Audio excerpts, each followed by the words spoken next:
to shape judicial year in Mauritius. Points-based driving license system awaiting digital readiness. Motor manslaughter set to enter Mauritian law. In world news, United States scales back childhood vaccine recommendations. And in sports news, Nigeria cruises into quarterfinals at AFCON. In the British Parliament, the House of Lords continued its examination of the Diego Garcia military base and British Indian Ocean Territory Bill. During the session, 9 amendments were debated, mainly focusing on the rights of the Chagosians, environmental protection and guarantees surrounding the military use of Diego Garcia. Several peers voiced concerns over the lack of clear assurances regarding the right of return and consultation of the Chagosian community. Without, however, blocking the bill, the legislation is now moving towards its third reading, a decisive step before the ratification of the agreement between the United Kingdom and Mauritius. Former Venezuelan leader Nicolas Maduro, who is facing legal proceedings in the United States, is also drawing the attention of Mauritian authorities. The Financial Crimes Commission has initiated an investigation after receiving information that Maduro allegedly benefited from a bribe paid by a Venezuelan-based oil company. The sum involved, amounting to 3.5 million euros, was reportedly deposited in a Mauritian bank. The FCC has obtained an attachment order on the funds and is collaborating with the United States authorities in the matter. And staying on this subject, Nicolas Maduro appeared for the first time before a United States court in New York, where he described himself as a prisoner of war and pled not guilty to drug trafficking charges. Speaking in Spanish through a translator, the 63-year-old denied all accusations as a judge of the Southern District of Manhattan formally charged him on 4 counts, including narco-terrorism. Appearing alongside him, his wife, Celia Flores, also pled not guilty.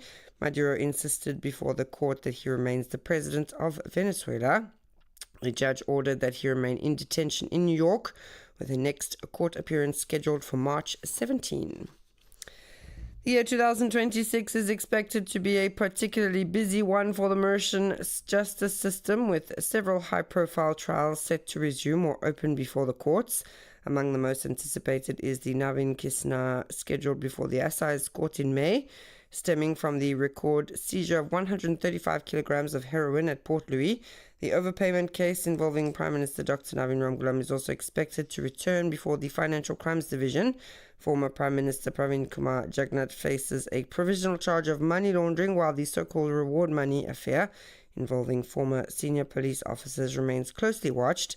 The case of Malagasy businessman Mami Rava Tumang, accused of diverting 7.3 billion rupees, will also remain in focus. In addition, the Supreme Court is set to hear 5 constitutional challenges relating to the retirement age. Overall, 2026 promises major legal and political implications. The points-based driving license system will come into force once the police and judicial IT systems are fully operational on the MoCloud digital platform. The list of 33 traffic offences and their corresponding penalty points has been published on the Facebook page of the Minister of Land Transport, Osman Mohamed. More details with Anjali Siratan Pulchan. For the time being, this mechanism provided for under Section 123 AG of the Road Traffic Act has not yet been implemented. Out of a list of 33 offences, 27 are punishable by a penalty ranging from 2 to 4 points. These include, among others, failure to wear a helmet for motorcyclists, failure to give way at pedestrian crossings, failure to wear a seatbelt, and obstructing traffic while overtaking. 3 offences carry a penalty of 3 to 6 points, including the use of handheld mobile phone while driving, stopping a vehicle on a pedestrian crossing, and speeding in excess of 25 km per hour are sanctioned with 4 to 6 points. Participation in an unauthorized race or speed test on a public road carries a penalty ranging from 8 to 10 points. Since January 1st, only 5 amended sections of the law have come into force. These mainly relate to increased fines, particularly for serious offences such as dangerous driving resulting in death. By way of reminder, the Road Traffic Amendment Bill, which provides for the reintroduction of the points-based driving licence system, was passed without amendment on 12 December 2025 and published in the Government Gazette on 30th December 2025. The law applies to holders of a driving licence, a provisional licence, as well as international driving licence holders. Its aim is to strengthen the protection of road users, promote responsible driving, and improve compliance with the Highway Code. This is an even more pressing issue given that since the start of 2026, 4 people have already lost their lives in road accidents. Last year, 115 fatal accidents claimed 123 lives in Mauritius. And staying on the roads, the concept of motor manslaughter is back in focus and is expected to be introduced into Mauritian legislation. The aim is to hold drivers more accountable and reduce road fatalities. According to road safety expert Barlen Munusami, motor manslaughter targets drivers whose negligence leads to the death of a road user. Risky behavior such as using a mobile phone while driving, alcohol or drug consumption, and excessive speed are among the offences concerned. The expert believes the measure could become a strong deterrent. And it's 9:06. We're listening to Rm1. We move to international news. The United States has ended its long-standing guidance recommending that all children receive vaccines against influenza and 3 other diseases.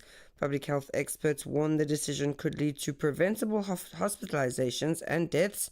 The change removes routine recommendations for certain viruses, including rotavirus, influenza, and hepatitis A, instead advising parents to consult healthcare providers.